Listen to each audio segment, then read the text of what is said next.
Hi everybody, Marissa here with Adobe Photoshop for Beginners, lesson number 9. And today we're going to start understanding adjustments, and mainly adjustment layers, which are a whole world will open up to you to be creative with whatever you want to do, and it's a brilliant tool to use. So let's just get started. I'm going to open up a photo of my cat, Mr. Gray, the gorgeous Mr. Gray. And this photo was taken in an underexposed, which means it's too dark. And I'd like to change the exposure. So fortunately, in Photoshop, you can just go to Image Adjustment, and here are all the adjustments that you can use. And I've got one that's called Exposure. So we're going to start off with that. And I'm going to start off with an adjustment that you can just do, and that's it. You can't carry on playing on it, and I'll show you what I mean. So let's just take the exposure down to 1 and maybe even a bit more. I'll go to 1.4. That looks good. And do OK. Now, I can't actually play around with this too much because I've done it and that's it. I can go back and I can do other things, but it's not productive. It's not the best place to do an adjustment. It doesn't mean you shouldn't do adjustments here. Maybe sometimes you just need to do one little thing and you don't ever want to go back to it. But there's a much better way to do adjustments, and that's called adjustment layer. So let me show you where you can find adjustment layer. I'm just going to undo this, Control Z. There are 3 places to find adjustment layer. The first one will be in layers, and you can see new adjustment layer, and we have all of them over here, including the exposure that I want to show you first. The second place is to go to the window adjustment. Now if you can't find it over here, and this by the way is the exposure one, if you can't find it, you can just go to window and you will find adjustments over here and it will pop up. And the third place, which is probably what I use the most, is just to go down to your layers, and you have this little icon of a circle that is got a black part and a white part, and that is the adjustments, and you have all of them over here. So you can actually choose whatever you want, and we'll start off with this one first. So layer, new adjustment, and exposure. You can give it a name and just do open, or you can leave the name as is. Now what's happening is that I've got my actual adjustment over here, but the great thing is that it comes with a mask, and this is where I can start playing around and doing changes. So the first thing I'm going to do is do the actual change that I want. I'm going to change that to 1.4. That's what we saw was pretty good. So I'm going to do exactly the same, and now I would like to just make this a little bit darker, not very dark, just a little bit darker. Now, when you have a mask and the mask is white, what you should paint on is the opposite color, which will be black. But if you had the mask, and I'm just going to change this for a second in invert, you had this on, then what you needed to use was white. But for now, because I just want to touch off the nose, I'm going to do invert. I'm going to use white over here, and I'm going to use a black brush. Now, about the brushes, let's just go to the brush. And if you haven't seen my previous lesson on brushes, let me just show you a little bit about it. So I can change the brush size right over here by size and just put it backwards and forth.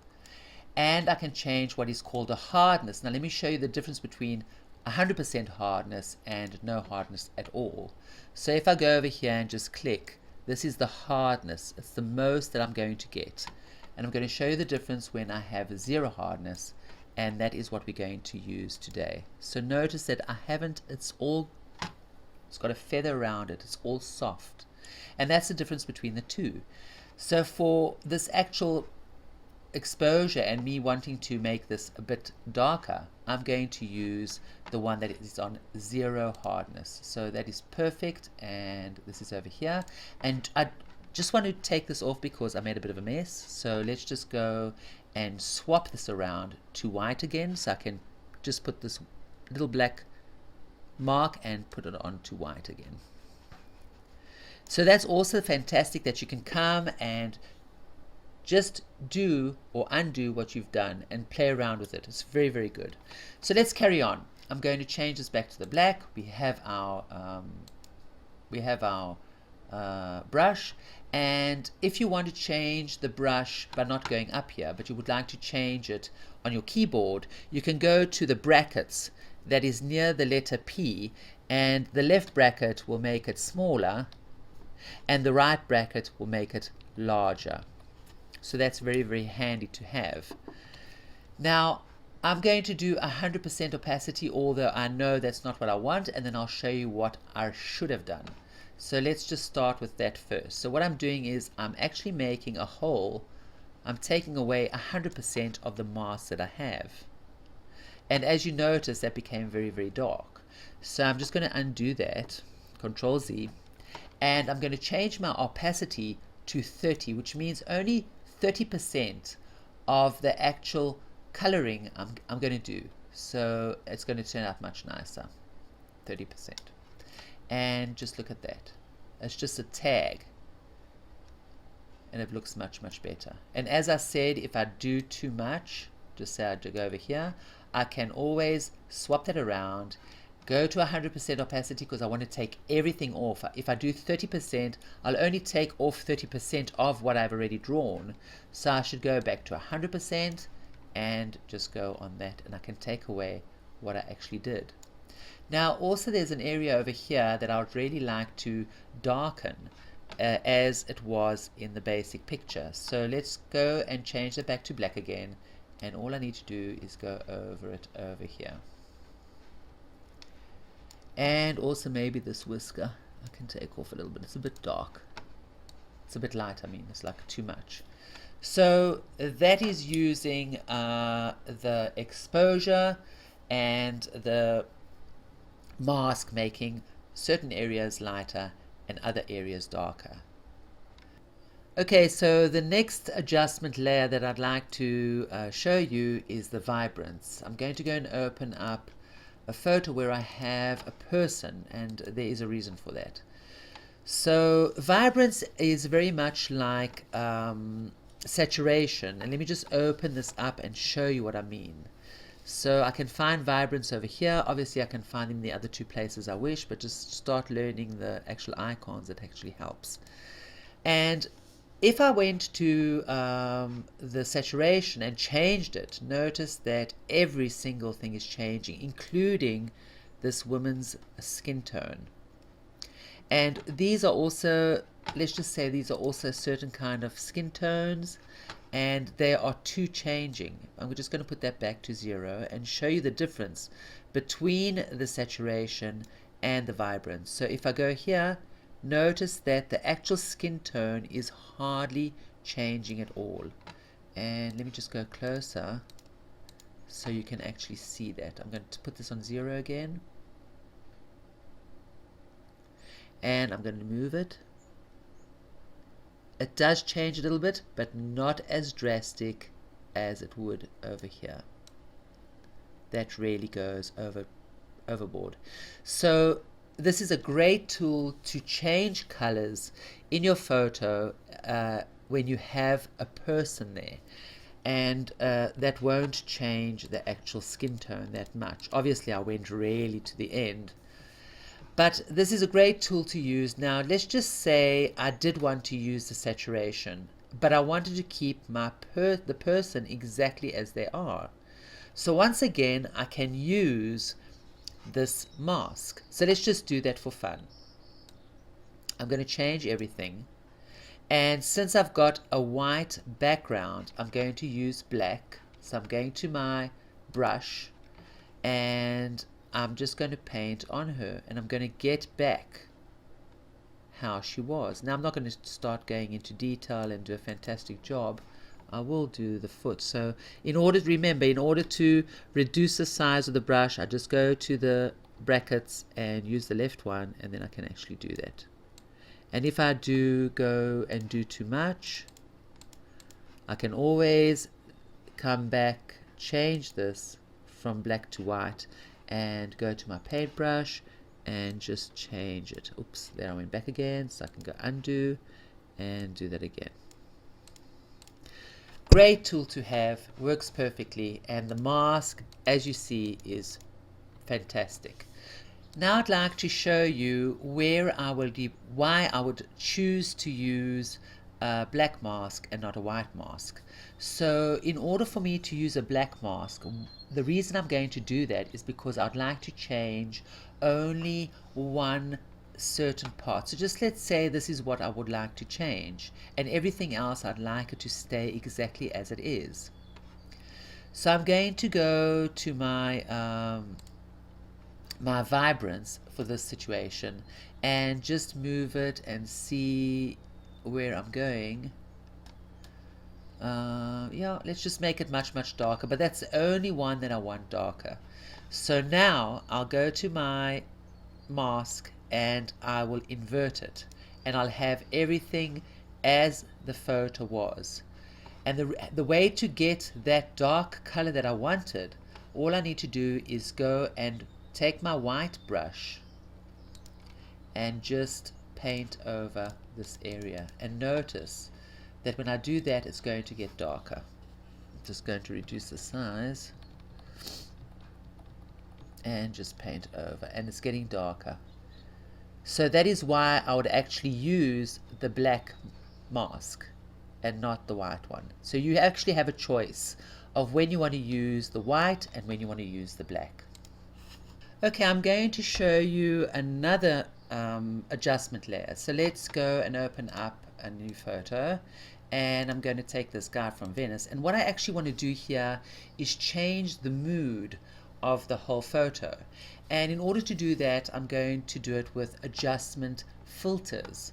So let's just go into layer, new adjustment layers, and photo filter. And obviously I'm just going to keep that as photo filter, and the first one we're going to use is this orange. I think that's the default that comes up with, but anyway, if you want a different one, you can just go in here and have a look at all of these. These were actually filters that we used to use on our cameras. You had to buy each one individually, and they gave you these effects. So I think a mood like that is starting to be pretty good. I like that.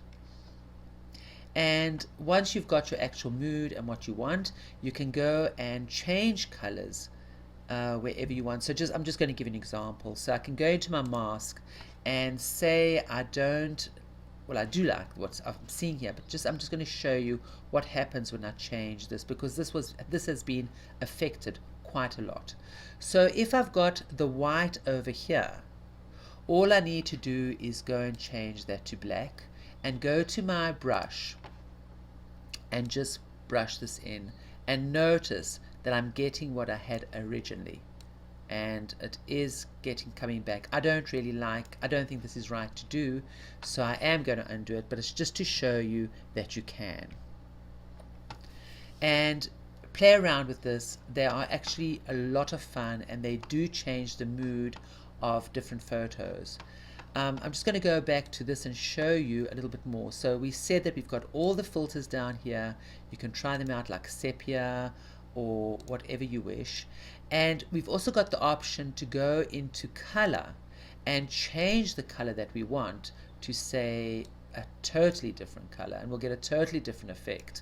And we can reduce the density of that or increase the density of that. It's our choice what we actually want to do and how much of that cast color we want to put into our photos and what it will give us. Okay, so keeping the same photo, let's go and check out another adjustment layer.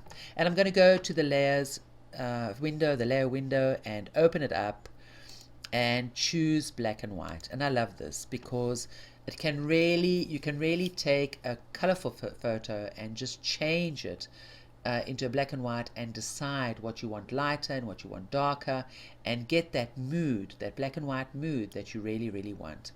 And I'll show you that you can also tint it, give it a tint in the end. So let me just give you an example. So notice where we had the reds, where all these reds are.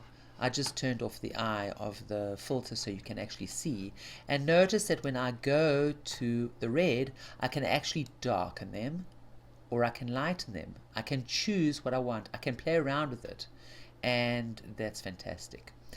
Also, I have many filters up here. For instance, if I go in, I can see that I've got a red filter. Now, if I put on this red filter, what it's going to do, it's going to lighten all the reds.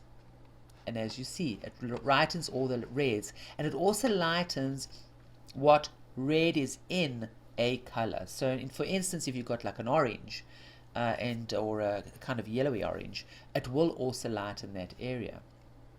Let me give you another example with a blue tint. Now notice the sky over here. It's not fantastic, but there is a little bit of sky. But once I put on the blue filter, it's going to totally disappear, be white, totally white. And that is good for other things. But I just want to show you what it does. I'm going to go back to the default, and let's just play around here a little bit and see what happens. So maybe I want the yellows to be a little bit darker, and I would definitely like to have a darker sky, but it is starting to do things over here, so I have to be quite careful with that and see how far I can go. Okay, so let's just go and see what else this can do. And when I go to tint, I can actually tint the whole black and white photo, and I can change that tint. I can either change it over here by going to my different yellows and seeing how I want to change each individual color, or I can go into the actual tint color and change that tint as much as I want, and I can change the tint totally. So play around with that. It's lots and lots and lots of fun, and we're going to carry on. The next layer adjustment that I'd like to show you is the color balance. So let's just go in and get the color balance. There we go. Now this works on the midtones, the highlights, and the shadows. And when we go here, we can actually choose what we want to change. Now notice that you've got RGB on the right hand side, and you've got a slider and the opposite color on each one. So opposite red you'll have the cyan, opposite green you'll have the magenta, and opposite blue you're going to have the yellow. And if you want more information about that, you can actually go to my lesson number 6 and I talk about color there. Anyway, I'm going to show you what happens to the red. So take notice of when I move my red cursor, what happens. So if I go this way, I know everything else is also changing, but just look at the actual reds. They're getting like a blue, a cyan tint. And if I go up here, they're becoming much redder. Obviously, it's changing everything else. So this is how it actually works. Now, this is on the midtones. So let's just say I'd like to give a yellow cast here. I'm just going to put that on 0. I can take all of them, each one, the shadow, midtones, and highlights, and move them to yellow. So let's start off with the midtones, and I'm going to go to, let's just say 45, and I'm going to go to my shadows and minus 45 here, and I'm going to go to my highlights and minus 45. And there I get my yellow tones. Now if this is too strong, once again I can change it by reducing the opacity on my mask. So all I need to do is go in there and I can reduce the opacity. And if by any chance I'd like to change just one color and get what I originally had, let's just say this guy over here, I'd like to change his garment, whatever, to be what it was. So as you know, what I need to do is just click on this and go to my black brush, and I'm going to enlarge that brush and just color on it, and I'll get whatever I want. So once again, we're playing around with the masks and changing and really doing whatever we want. Okay, I hope you enjoyed that lesson. We still have many more adjustment layers to work on, especially adjustment curves. So, and that will be in the near future. So please give me a thumbs up, comment below, and subscribe if you haven't done that yet. And hope to see you in my next video. So have a great day, and bye for now.